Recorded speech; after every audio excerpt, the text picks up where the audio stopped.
बहुत भारी सेना से युद्ध करते हुए हमारे जो है सभी सेना सैनिक जो थे सूर्यवंशियों के लगभग मारे गए।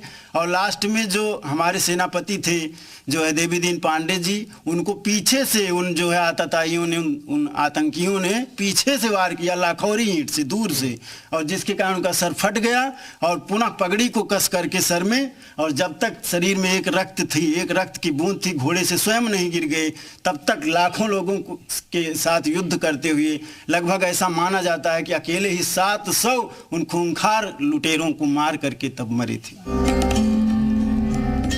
ये शहादत सिर्फ राम मंदिर के लिए नहीं थी, ये शहादत अयोध्या और पूरे भारतवर्ष के लिए थी। और इस बलिदान के आगे की कहानी मेघराज सिंह बादल की जुबानी सुनिए, जिनका दावा है कि उनके पूर्वजों ने प्रण लिया था कि जब तक राम मंदिर नहीं बन जाता वो न पगड़ी बांधेंगे, न चप्पल पहनेंगे और न ही छाते का इस्तेमाल करेंगे।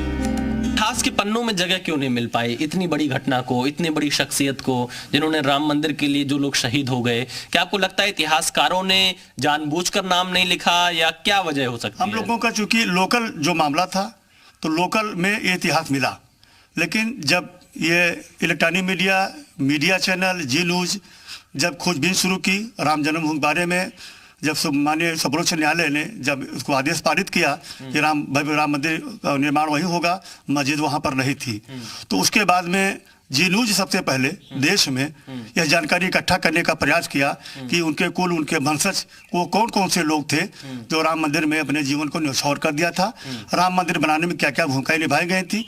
उस दौर में जो पूर्वज बचे रह गए उन्होंने एक प्रण लिया था कि हम लोग जूता चप्पल छाता तब तक नहीं पहनेंगे जब तक राम मंदिर निर्माण पर भव्य राम मंदिर निर्माण नहीं होगा। तो उस प्रण को आप लोगों ने भी पूरा किया या हमारे बाप दादाओं ने उसको पूरा किया, और बाप दादा ने ये राम जन्मभूमि का उस चीज नहीं देख पाए उनके जीते जी कि राम मंदिर निर्माण यहाँ पर हो पाएगा। तो क्या क्या नहीं पहनते थे आपके बाप दादा जो थे पिताजी? पगड़ी नहीं बांधते थे, वो चाहे ब्राह्मण वंशज हमारे हों, चाहे राजपूत वंश के हो, या और भी जो साथ में जुड़े थे इस सेना में, शहीद होने के बाद जो बचे थे वो लोगों ने ना वो कभी पगड़ी बांधे, ना उस चप्पल धारण किया, ना कभी छाता लगाते थे। चाहे जितनी भी चुनौती, चाहे जो गर्मी हो, जाड़ा हो, बरसात हो, किसी भी मौसम में उनका एक प्रण था कि जिस दिन राम मंदिर निर्माण की कार्रवाई शुरू होगी, मंदिर का बनना शुरू होगा, उस दिन से हम इसको धारण करेंगे। तो खुशी इस बात की है कि जी न्यूज ने हम लोगों को इस अयोध्या जनपद में सरासी को एक सर्वोच्च स्थान देश में दिया। और सबसे बड़ी जो हमारी ये जो शिकायत है कि राम जन्मभूमि तीर्थ क्षेत्र में किसी भी व्यक्ति, किसी भी परिवार में, खासकर सूर्यवंशी और सैनिकों को, सरासी और सैनिकों का कोई स्थान नहीं मिला है। ये बाहरी व्यक्ति राम जन्मभूमि तीर्थ क्षेत्र में आकर के घुस गए हैं, और हमको पता नहीं है कि राम जन्म क्षेत्र में एक भी सूर्यवंशी, न तो गजराज सिंह के खानदान का और न बाबा देवीदीन पांडे खानदान, कोई व्यक्ति उसमें नहीं है। तो देखिए, नहीं, मैं एक चीज आपसे ये जानना चाह रहा हूँ कि आप लोग राम जन्मभूमि के दर्शन करने अभी तक गए कि नहीं गए? जब से 1518 से अगर अब तक की हम बात, पहले लोग तो नहीं गए थे, अब लालसा बढ़ी कि देखा जाए क्या हो रहा, कहाँ निर्माण हो रहा है, तो एक आध झलक हम लोग। पहले क्यों नहीं गए? पहले संकल्प था कि नहीं जाएंगे, जब बनेगा भव्य राम मंदिर तब जाएंगे हम लोग। अच्छा। लेकिन लालसा बढ़ गई, जब मोदी जी ने उसका किया तो एक देखने की लालसा बढ़ी कि बन रहा है और कैसा जगमोहन बन रहा है, कैसा मंदिर का स्वरूप होगा, तो लालसा बढ़ी तो देखने गए। एक और बात आपसे शेयर करेंगे, गजेटियर बाराबंकी में बागिंघम लिखता है इसके बारे में, उसमें इतिहास में लिखा हुआ है, उसमें ये ब्यौरा पूरा मिल जाएगा आपको। गजेटियर बाराबंकी क्या लिखा है? उसमें लिखा पूरा इसका विवरण लिखा है, युद्ध कैसे हुआ, क्या क्या इस्तेमाल किया गया, कौन कौन लोग शामिल थे, पूरा उसमें आपको विवरण मिलेगा। तो देखिए, यहाँ पर तमाम वो लोग हैं जिनके पूर्वजों ने लड़ाई लड़ी 1518 में। आपका क्या नाम है? मेरा रामबचन पांडे है। रामबचन जी, आप क्या बताना चाहेंगे? क्या आपके पूर्वजों ने संकल्प लिया था? हमारे पूर्वजों ने न सर पे पगड़ी बांधे, न जूता चप्पल पहने, न देखा हो वो कभी छाता लगाए। उनका यही धैर्य था कि जब तक राम जन्मभूमि नहीं बनेगा तब तक ना मैं वहाँ जाऊँगा और ना देखा हो इसको धारण करूँगा। हाँ जी। अब तो मंदिर बन रहा है, उद्घाटन होने जा रहा है 22 जनवरी 2024 को। अब हो रहा तो सब लोग जाएंगे वहाँ, हम लोग भी दर्शन करेंगे। जी हाँ, खुशी है जिसके लिए आपके पूर्वज शहीद हुए, मंदिर बन रहा है। वो नहीं देखने पाए, लेकिन हम लोग तो अभी जिंदा हम लोग जाएंगे, हम देखेंगे, हम लोग को खुशी है जी। 22 जनवरी 2024 को राम मंदिर की प्राण प्रतिष्ठा होने वाली है और इस अवसर को देवीदीन पांडे के वंशज दिवाली की तरह उत्सव मनाएंगे। दीपोत्सव होगा, रामायण का पाठ होगा और गीत संगीत का कार्यक्रम भी होगा।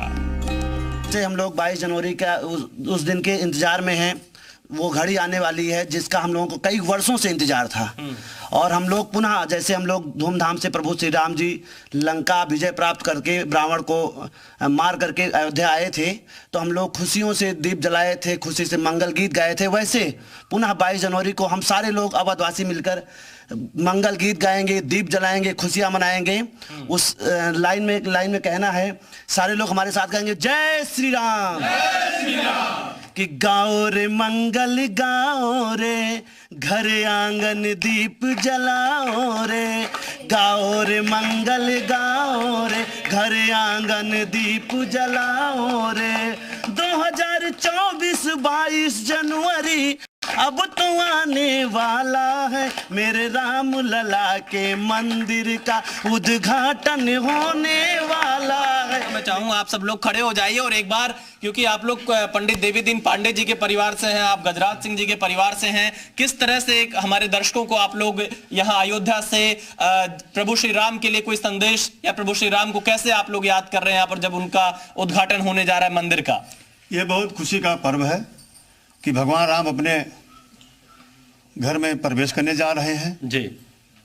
हम लोग तो बहुत भाग्यवान व्यक्ति हैं, लेकिन जिन व्यक्ति ने, जिन परिवार के पूर्वजों ने इस क्षण को देख नहीं पाए, वो ऊपर से देख रहे होंगे।